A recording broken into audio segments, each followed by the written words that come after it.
அஸ்ஸலாமு அலைக்கும் வரஹ்மத்துல்லாஹி வரகாத்துஹு. இன்றைக்கி பிறை துல்காதா 16. இஸ்லாமிய வரலாறில் இன்றைக்கி யாரை பற்றி பார்க்க போகிறோம் அப்படின்னு சொன்னால் ஹசன் பஸ்ரி ரஹ்மத்துல்லாஹ் அவர்கள். ஹசன் பஸ்ரி ரஹ்மத்துல்லாஹ் அவர்கள் ஹிஜ்ரி 20ஆம் ஆண்டு பிறக்கிறாங்க.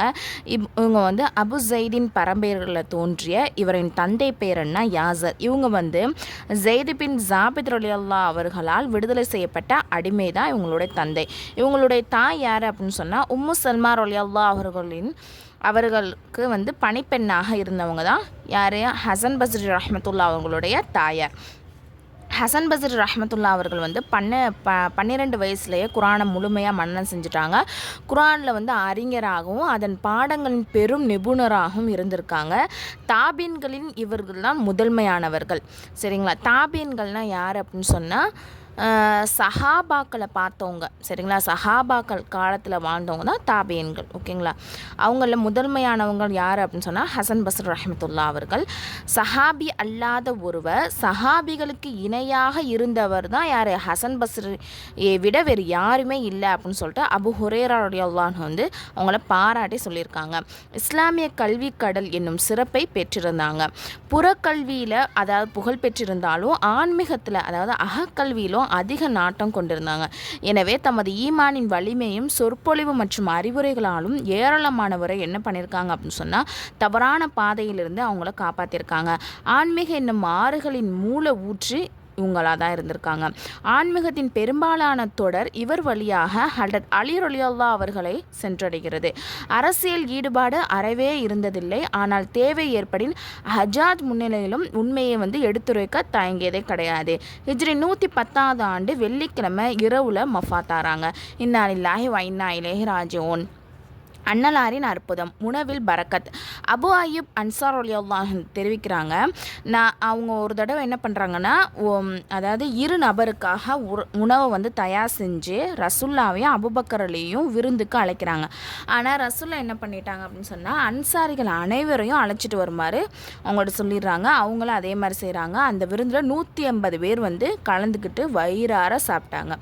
எல்லாருமே அன்னலாரை உண்மை நபியென உளமாற புகழ்ந்து பயத் செய்தார்கள். பயத்னா இது சத்தியம் மாதிரி, ஏற்றுக்கிறேன் அப்படின்னு சொல்லிட்டு உறுதிமொழி எடுக்கிற மாதிரி சொல்லுவோம்ல, அந்த மாதிரி பயத் செய்தார்கள்.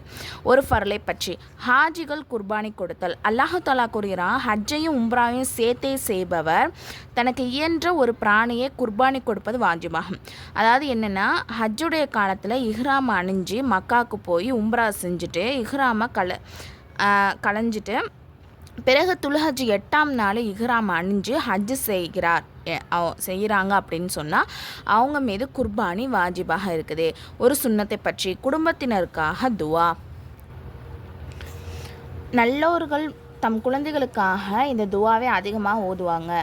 ரப்பனா ஹப்லனா மின் அஸ்வாஜினா துர்ரியாத்தினா குர்ரத அயூனி வஜஅல்னா லில் முத்தகீன இமாமா.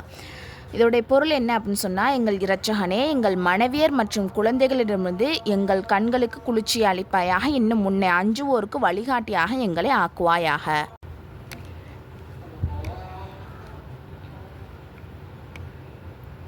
ஒரு முக்கிய அமலுடைய சிறப்பு, அல்லாஹ் மென்மையை விரும்புகிறான். நபிஸாசம் சொல்கிறாங்க, அல்லாஹ் மென்மையானவன், அவன் மென்மையை நேசிக்கிறான். மென்மையாக நடந்து கொள்வோருக்கு நன்மைகளை வழங்குகிறான், கடினமானவர்களுக்கு அளிப்பதில்லை. ஒரு பாவத்தை பற்றி ஈமானை பொய்யாக்குதல்.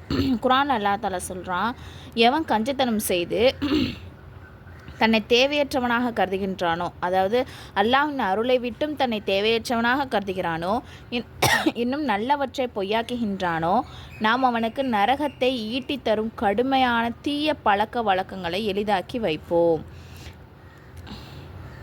அப்படின்னு சொல்லிட்டு சூரா லைலில் அல்லாஹ் தஆலா சொல்கிறான். உலகத்தை பற்றி தனது மனைவி குழந்தைகளிடம் எச்சரிக்கை. அல்லாஹ் தஆலா சொல்கிறான், இறை விசுவாசிகளை, நிச்சயமாக உங்கள் மனைவியரிலும் உங்கள் மக்களிலும் உங்களுக்கு விரோதிகள் இருக்கின்றன. எனவே அவர்களை பற்றி நீங்கள் எச்சரிக்கையாக இருங்கள். உடைய விளக்கம் என்ன அப்படின்னு சொன்னால், மனைவி குழந்தைகள் சில நேரத்தில் உலக ஆதாயத்திற்காக ஷரியத்திற்கு முரண்படுவாங்க.